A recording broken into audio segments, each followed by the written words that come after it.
Kendati dibutuhkan, keberadaan industri tambang menuai banyak masalah, dimulai dari lahan pertambangan ilegal, konflik agraria, hingga pencemaran lingkungan.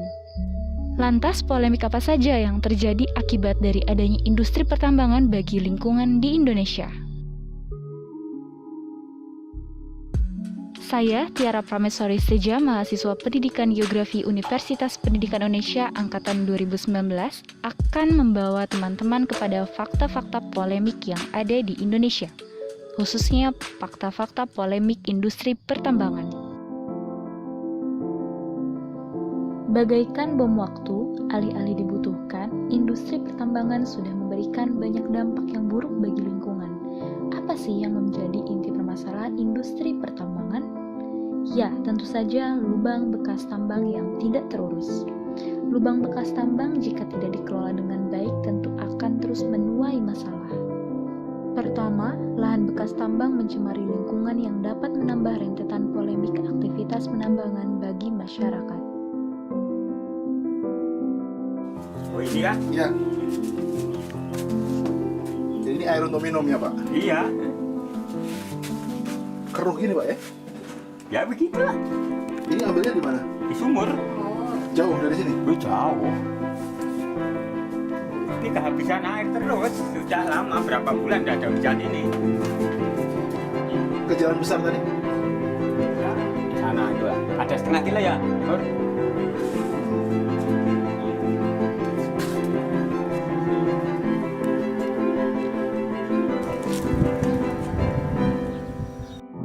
Selain itu, ada banyak kasus ratusan nyawa telah menjadi korban lubang bekas penambangan. Di Kalimantan Timur, antara tahun 2011 sampai 2018 tercatat setidaknya 32 jiwa melayang akibat tenggelam di lubang bekas tambang. Secara nasional, antara tahun 2014 sampai 2018 tercatat 115 jiwa yang tewas.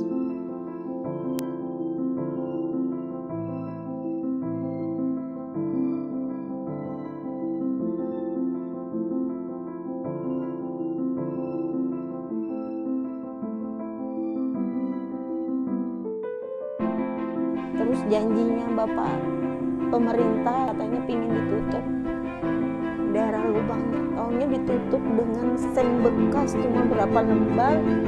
Ininya saya lihat tuh seng bekas baru ditulis itu dilarang apa tuh kemarin tuh dilarang bermain apa PT Deko gitu. Cuma terus jatuh begini Pak, salah nambang nasib manusia ikut prihatin apa sih ya. Untuk memutus ini bagaimana Pak dari Pemprov Kaltim supaya tidak ada lagi korban jiwa Pak? Apa? Korban jiwa itu di mana-mana terjadi. Tapi kan ini bekas kolam tambang Pak meninggal. Ya namanya nasibnya dia meninggalnya di kolam tambang kan gitu. Itu aja. Nggak ada upaya Pak Prihatin. supaya tidak terjadi lagi Pak? Ya pasti upaya tuh. Itu kan pertanggungjawabannya dunia akhirat. Oke Pak. Waspada, masyarakat tahu ada lubang, ya kita sudah sampaikan, sebarkan ke seluruh Sumbar, dan itu kan sudah ditandai, jangan sampai ada yang masih aja lagi. Heran juga gue, jangan-jangan ada hantunya itu. Banyak orang korban. Ghost Town. Pada tahun 2019 tercatat ada sebanyak 3.500 lubang bekas tambang. Menurut aturan, lubang-lubang ini seharusnya diuruk kembali atau direklamasi. Perusahaan industri pertambangan bahkan telah diminta uang jaminan untuk reklamasi. Namun, ini bukan semata-mata tentang perusahaan yang melanggar aturan atau korupsi uang jaminan, melainkan aturan pasca tambang sendiri yang masih bermasalah. Simaklah jalannya rapat antara Komisi 7 DPR dan pejabat Kementerian Energi dan Sumber Daya Mineral, serta 290 pemilik tambang batubara ini. Bapak nggak usah cerita panjang-panjang sama saya, cukup itu aja yang saya tanya. Tanah yang dikorek untuk mendapatkan batu bara, setelah batu baranya diambil, berapa tanah dikembalikan ke tambang tersebut? Itu aja. Nah, nanti soal benar atau tidak, biarkan Kementerian Lingkungan yang mengecek. Karena pasca tambang itu, saya lihat setelah kami mengunjungin, hanya kubuangan air, hanya kesepakatan antara Pemda, yang nanti dibilang akan dibuat taman rekreasi lah, tempat mandi-mandi hantu di sana, saya nggak tahu. Nah, itu yang saya lihat, Pak. Tapi nggak ada yang memberi jaminan bahwa ini lingkungannya baik. Nah itu, jadi jelaskan aja sama saya. Memang tergantung dari Ya Bapak cukup nilainya aja, saya perlu angkanya saja. Kalau tambang itu 60 meter ke dalam, berapa harus dikembalikan tanahnya ke sana? Kan tergantung stripping rasio Pak. Misalnya 1:5 berarti yang diambil tanahnya 5, mengambil batu bara 1. Itu hitungannya seperti itu. Nah terus tanah yang harus kembali? Ini gimana Pak? Tanah yang harus dikembalikan lagi? Ya sama yang seperti yang diangkat. Mungkin ada penyusutan, mungkin penambahan pusutan itu. Sesuai rumus itu 20%. Berarti kalau tanah yang dikorek 5, diambil nilainya 1, tanahnya berarti harus kembali 5 kembali. Betul. Mengembalikan nilai tambang yang diambil harus diganti dengan tanah. Iya. Jadi Pak, mohon maaf Pak ya Pak, di tambang di luar negeri pun kalau void itu tidak diuruk kembali Pak, tetapi dijadikan yang tadi seperti reservoir air. Yang kami lihat kemarin di Gunung Bayan itu hanya kubangan air di tengah hutan. Ini Pak, nanti akan kami buat pariwisata, hantu yang pariwisata di situ, dalam hutan. Ya itu yang ketemu sama saya. Dari atas heli kita lihat, terus kita tanya, untuk apa ini kubangan air sebesar ini? Jawab dong, kan Bapak yang ngasih izin. Nah, saya minta jawabannya.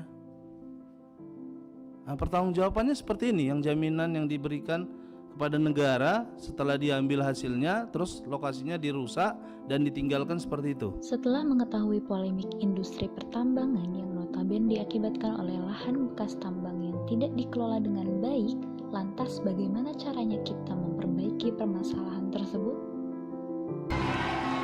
Sampai tahun 2018 terdapat kurang lebih 8 juta hektar lubang tambang belum direklamasi yang terdiri dari perusahaan besar, tambang rakyat, dan 500.000 hektar terindikasi areal tambang tanpa izin. Pertanyaannya, bagaimana langkah konkret Bapak-Bapak untuk mengatasi masalah lingkungan dan sosial ekonomi yang ditimbulkan oleh lubang-lubang bekas tambang tersebut? Silakan.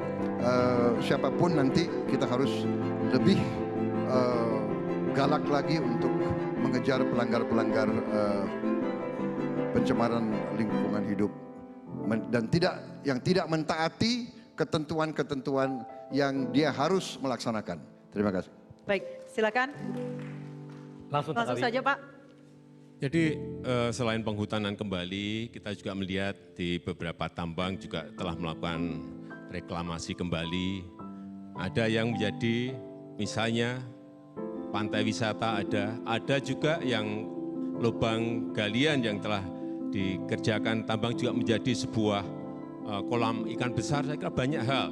Memang ada 1, 2, 3 yang memang belum dikerjakan. Tetapi sekali lagi dengan pengawasan pemerintah daerah, dengan pengawasan Kementerian Lingkungan Hidup, saya meyakini ini bisa di satu persatu bisa diselesaikan. Sekali lagi, bukan pekerjaan mudah, tetapi yang saya lihat di lapangan itu bisa dikerjakan oleh kementerian, oleh provinsi maupun oleh kabupaten dan kota. Beberapa poin solusi yang disampaikan tentu sangat sesuai dengan aturan yang ada.